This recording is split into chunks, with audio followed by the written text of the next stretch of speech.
Welcome to another episode of My Weird Prompts, an AI-generated podcast featuring the random prompts of Daniel Rosehill as answered by a revolving cast of friendly AI characters. Join us for deep dives into AI, technology, and whatever other random thing Daniel finds fascinating today. Subscribe on Spotify or your favorite podcatcher. Now, today's episode. This episode was generated using artificial intelligence. Please verify facts. It is a quiet morning here in Jerusalem, but it is that heavy, unnatural kind of quiet. I think we are all still processing the events of the last 24 hours. Yesterday, February 28th, felt like one of those days where the calendar just resets. The scale of the joint United States and Israeli operation against Iran is something we have discussed as a hypothetical for years, but seeing it manifest with over 1,200 munitions across 24 provinces is just staggering. Herman Poppleberry here, and Corn, it is surreal. We have spent so much time looking at the technical blueprints of these possibilities, especially back in episode 883 when we talked about the nuclear dark phase, but the reality is much more chaotic. Our housemate Daniel was actually showing us the latest reports this morning before we sat down to record. He wanted us to take a step back from the immediate shock of the headlines and really look at where this goes next. He sent us a prompt asking for a sober, analytical look at the trajectories from this point forward. Because while the initial strikes were massive, and the loss of the supreme leader and the senior military command is a decapitation event unlike anything we have seen in modern history, the story is really just beginning. It is, and I think it is important to acknowledge that we are recording this on March 1st, 2026. The dust has not even settled. We have seen the retaliatory strikes on Beit Shemesh, Tel Aviv, and right here in the Jerusalem area. We have seen the reports of 3 United States soldiers killed, and the strikes on 27 bases across 8 countries. It is a lot to hold, but Daniel's question is the right one. How does this play out? He suggested 4 main trajectories, and I think we should dig into each of them without being alarmist, just looking at the mechanics of geopolitics. I agree. The first trajectory Daniel brought up is the idea of a rapid de-escalation. This is the scenario where the massive power vacuum in Tehran actually leads to a breakthrough. You have to remember, with Ayatollah Khamenei gone and the top tier of the Islamic Revolutionary Guard Corps leadership decimated in these strikes, the internal structure of Iran is in total shock. The theory here is that a more pragmatic faction might emerge from the mid-levels of the bureaucracy or the traditional military, the Artesh, seeking to save the state from total collapse. That is the optimistic view, right? That someone steps up and says, the cost of continuing this is the end of Iran as a sovereign entity, so let us talk. But Herman, what would actually need to happen for that to be realistic? It feels like a tall order when you have just had your capital and 24 provinces hit. It is a massive tall order. For this to work, you would need a few things to align perfectly. First, the United States and Israel would have to be very clear that their objectives were limited to the degradation of the military and nuclear infrastructure, not the permanent occupation or total destruction of the Iranian people. President Trump has mentioned a 4-week window, which suggests a finite campaign. If a pragmatic leader emerges and can signal to Washington, or perhaps through a mediator like China or Russia, that they are willing to freeze the nuclear program and stop the missile barrages in exchange for a ceasefire, it could happen. We saw a bit of this dynamic discussed in episode 880 when we talked about the fight for survival within the Guard Corps. If they feel they are going to lose everything, they might pivot. But isn't the risk there that the vacuum is filled by the most radical elements who feel they have nothing left to lose? If the pragmatists try to negotiate while the country is under fire, they could be seen as traitors. It seems like you would need a very strong third-party mediator. Someone Iran still trusts, or at least fears enough to listen to. Exactly. And that is where Beijing comes in. China has a huge vested interest in the flow of energy through the Strait of Hormuz. If they see their energy security tanking because of a prolonged war, they might lean on whatever is left of the Iranian leadership to take the deal. But you are right, Corn. The internal friction in Tehran right now must be white hot. It is hard to negotiate when you are also looking over your shoulder for a coup or another drone strike. The assembly of experts is likely in hiding, and without a clear line of succession, The mid-level commanders are the ones holding the keys to the remaining missile silos. Let us move to the second trajectory, which feels perhaps more aligned with the current rhetoric coming out of the White House and the Prime Minister's office. This is the sustained but contained military campaign. Trump said this could last 4 weeks or less. This scenario assumes that the United States and Israel continue a systematic degradation of Iran's military assets, while Iran continues to fire what it has left in its silos. It stays a state versus state conflict without spiraling into a total regional conflagration. This is the attrition model. The goal here is not necessarily to change the government, but to break the machine. If you keep hitting the assembly plants, the missile storage sites, and the command centers for a month, you effectively set their military capabilities back 30 years. The risk, of course, is the retaliatory capacity. We have seen the ballistic missiles hitting central Israel. We have seen the reports of cluster munitions being used over civilian centers, which is a terrifying escalation. If this continues for 4 weeks, can it really stay contained? That is my concern. How do you keep it state versus state when the states are so interconnected with proxies? If the United States is hitting Iran, and Iran is hitting United States bases in 8 different Arab countries, those countries are effectively part of the battlefield, whether they like it or not. We are already seeing casualties in places like Jordan, Iraq, and the Emirates where these bases are located. The longer it goes, the more the sovereignty of those host nations is challenged. It puts leaders in Amman and Abu Dhabi in an impossible position.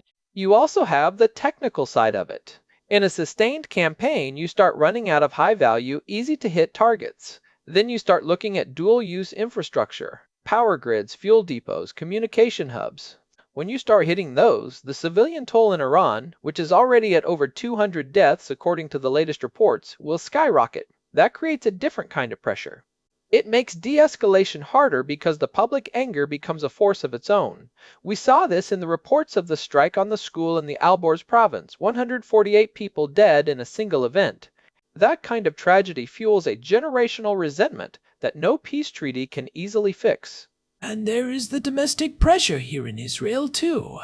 If we are sitting in shelters for 4 weeks, while missile barrages continue to hit Tel Aviv and Jerusalem, the pressure on the government to end it decisively, perhaps even with ground assets, becomes immense. The idea of a contained air campaign sounds good on paper, but war has a way of leaking out of the containers we build for it. That leads us right into the third trajectory Daniel mentioned, which is the regional widening. This is the one that keeps analysts up at night. We have already seen the Houthis and Iraqi militias active for months, but this would be the full-scale entry of Hezbollah. If Hezbollah decides that the survival of the Iranian state is their ultimate red line, they could open a front in the north that would dwarf what we have seen so far. We are talking about 150,000 rockets aimed at our northern cities. We have talked about this in the context of red teaming back in episode 879. What are the indicators we should be watching for right now? If I am a listener trying to gauge if this is widening, what am I looking for in the news? Watch the movement of Lebanese civilians first. Large-scale movement away from the border is a huge signal that Hezbollah is preparing for a massive launch. Watch the rhetoric from the Gulf states. Right now, Saudi Arabia and the United Arab Emirates are in a very delicate position. They have been hit by Iranian missiles aimed at United States bases on their soil. Do they lean into the coalition to finish the job, or do they scramble to distance themselves to avoid further strikes? If we see Saudi air defenses actively engaging Iranian missiles over their own airspace to protect United States assets, they are effectively in the war. That is a massive widening. It also changes the global economy instantly. If the Houthis or Iran successfully close the Bab el-Mandeb or the Strait of Hormuz for a prolonged period, we are talking about a global depression, not just a recession. The price of oil would hit levels we have never seen. That brings in the international community in a way that is much more aggressive. It is no longer just a regional dispute. It becomes a global emergency. We are talking about the potential for the United States Navy to engage in a full-scale maritime war, just to keep the lights on in Europe and Asia. And do not forget the Iraqi militias. They are sitting right on the doorstep of several major United States installations like Al-Assad Air Base. If they decide to go all in, the casualty count for United States service members could climb very quickly. We have already lost 3. If that number hits 30 or 300, the political calculation in Washington changes. President Trump is saying 4 weeks now, but if the bodies start coming home in large numbers, the pressure to either escalate massively or pull out entirely becomes the dominant political story. It is a terrifying prospect. But let us look at the fourth trajectory, which is in many ways the most complex and long-lasting: the nuclear question. The strikes yesterday were clearly aimed at the heart of the Iranian nuclear program. We know Fordo and the Natanz were high on the target list, but if you decimate the leadership and hit the facilities, does the program actually die, or does it just go deeper underground? This is the paradox of counter-proliferation. If you attack a country's nuclear program, you give them the ultimate justification for why they needed a nuclear weapon in the first place. They say, look, we were attacked because we were weak, and the only way to ensure this never happens again is to have a deterrent. If the Iranian scientists and the mid-level engineers survive, the knowledge does not go away. They might move to a clandestine, highly distributed model. We discussed this in episode 8081, the idea of real-time spying in a high-tech war. It becomes a game of cat and mouse that never ends. Even with the facilities at Natanz heavily damaged, the centrifuge designs are likely backed up in multiple locations. But there is also the regional ripple effect. If Saudi Arabia or Turkey looks at what happened yesterday and concludes that the United States and Israel can only do so much to stop a determined actor, do they decide they need their own nuclear umbrella? That is the big fear. Proliferation is often a chain reaction. If Saudi Arabia feels that Iran, even a degraded Iran, will eventually get the bomb, Crown Prince Mohammed bin Salman has been very clear that they will follow suit. Suddenly, you do not just have one nuclear tension point in the Middle East, you have 3 or 4. The regional widening we talked about in Trajectory 3 could be a conventional war. But this fourth trajectory is a multi-decade nuclear arms race. It turns the Middle East into a multipolar nuclear standoff. It is interesting because some people argue that these strikes were the only way to prevent that. The logic being, if you do not stop Iran now, the proliferation is guaranteed. But you are suggesting that the act of stopping them might actually be the catalyst for everyone else to start their own programs. It is the ultimate catch, 22. If you succeed in destroying the facilities, you might have bought 10 years, but you have also destroyed the diplomatic framework entirely. There is no more talk of a deal or a treaty. It is now a purely kinetic and intelligence-based struggle. And as we have seen, intelligence is never perfect. I think what is so striking about these 4 paths is that they are not mutually exclusive. We could see a leadership vacuum lead to a brief de-escalation, followed by a sustained campaign against the remaining IRGC cells, which then triggers a proxy response from Hezbollah, all while the nuclear scientists are moving their equipment into even deeper mountain tunnels. Exactly. It is a mosaic. You could have a ceasefire on one front and a massive escalation on another. It is important for us and for our listeners to realize that there is no clean ending here. Even if the 4-week window holds and the major strikes stop, the geopolitical architecture of the region has been permanently altered. The death of Khamenei alone is a generational shift. We are in uncharted waters. I want to talk a bit about the human element here, because it is easy to get lost in the maps and the munitions. We are seeing reports of that strike on the school in Iran with 148 deaths. We are hearing about sirens in Tel Aviv and Beit Shemesh. When we talk about these trajectories, we are talking about millions of people whose lives are being upended. We are hearing about families in central Israel spending their second night in reinforced rooms because of the threat of cluster munitions. It is a heavy weight, and as people living in Jerusalem, we feel that tension every time the phone alerts go off. This is not just an academic exercise for us. When we talk about a sustained military campaign, we are talking about people sitting in bomb shelters for a month. We are talking about families in Tehran who have no say in what the IRGC does, but who are paying the price for it. I think a lot about the Iranian people today. They have lived under this regime for decades, and now they are seeing their country being hit by 1,200 bombs. The psychological impact of that is something we will be studying for a long time. Does that impact trajectory number 1? The idea of a pragmatic faction? If the population is traumatized and angry, does that make them more likely to support a new, moderate government, or does it drive them into the arms of the hardliners? Historically, it can go either way. Sometimes a massive external shock breaks the fever and allows people to demand change. Other times, it creates a rally around the flag effect, where even people who hated the regime suddenly feel a sense of national pride and defense. Given the economic hardship Iranians have already been facing, I suspect there is a deep exhaustion. But whether that exhaustion turns into political action or just quiet despair is the big question. Let us circle back to the United States' role here. President Trump has taken a massive gamble. By joining this operation so decisively and taking out the top leadership, he has essentially tied the credibility of the United States to the outcome. If this drags on and becomes a quagmire, or if it leads to a regional war that spikes gas prices, the political fallout in the United States will be massive.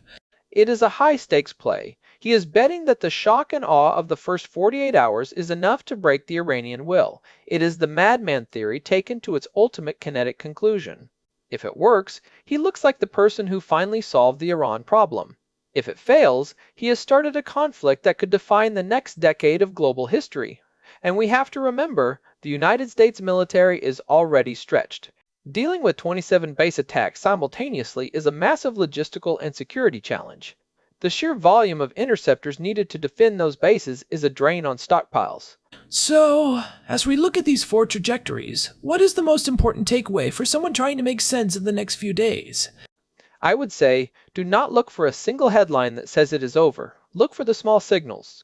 Are the flights resuming? Are the oil tankers moving? Is the rhetoric from the mid-level Iranian officials changing? We are in a period of extreme volatility where things can change in an hour. We should also be very careful about the information we are getting. In a conflict this intense, the information war is just as big as the physical one. We saw that in episode 881, the difficulty of knowing what is real in real time. That is a great point. We have seen so many conflicting reports already about the extent of the damage and the number of casualties. It takes days, sometimes weeks, to get a clear picture of what actually happened on the ground. And I think we need to be prepared for the fact that this might not have a clean resolution. We might just be entering a new, more violent status quo. The 4 trajectories are useful for framing our thinking, but the reality will likely be a messy mix of all of them. It is a lot to process. I am glad we could sit down and talk through it, Herman. It helps to break it down into these logical paths, even if they are all daunting. It does. And I think it is what our listeners appreciate about my weird prompts. We do not just react to the headlines, we try to understand the systems underneath them. This is a massive system failure we are witnessing, and we are trying to see what the new system will look like. Before we wrap up, I think it is a good time to remind everyone that if you are finding these deep dives helpful, especially in such a confusing time, leaving a review on your podcast app or on Spotify really does help other people find the show. We have been doing this for a long time, and we really value the community that is built up around these discussions. Absolutely. It means a lot to us. And you can always find the full archive and get in touch with us at myweirdprompts.com. We have an RSS feed there for subscribers and a contact form if you want to send in your own thoughts or questions. We are all living through this together, and hearing from you helps us keep our perspective. Definitely. We will be keeping a close eye on the news as it develops. I am sure we will be back soon to discuss whatever happens next in this 4-week window Trump has laid out. Until then, stay safe everyone. This is Herman Poppleberry. And I am Corn. Thanks for listening to my weird prompts. We will talk to you soon. Take care everyone. One last thing. I want to thank Daniel for sending this in. It is not easy to think clearly when the sirens are going off, but these are the questions we have to ask. Yeah, thanks Daniel. It kept us focused this morning. Alright, signing off. Bye for now. See you in the next one. It is amazing how much can change in 24 hours.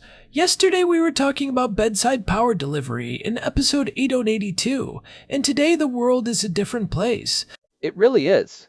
The shift from the mundane to the monumental is what this show is all about, I guess. Truly. All right, let us go see what the latest update is. Lead the way. This has been My Weird Prompts. We will be back with more analysis as the situation evolves. Stay curious and stay informed. And stay safe. Goodbye. This episode was generated using Gemini Flash 3. Text-to-speech engine was Chatterbox Turbo. Thanks for listening to another episode of My Weird Prompts, an AI-generated podcast featuring Daniel Rosehill's AI prompts, as answered by a revolving cast of friendly AI characters including me, Cornelius the Sloth. Subscribe on Spotify or visit myweirdprompts.com.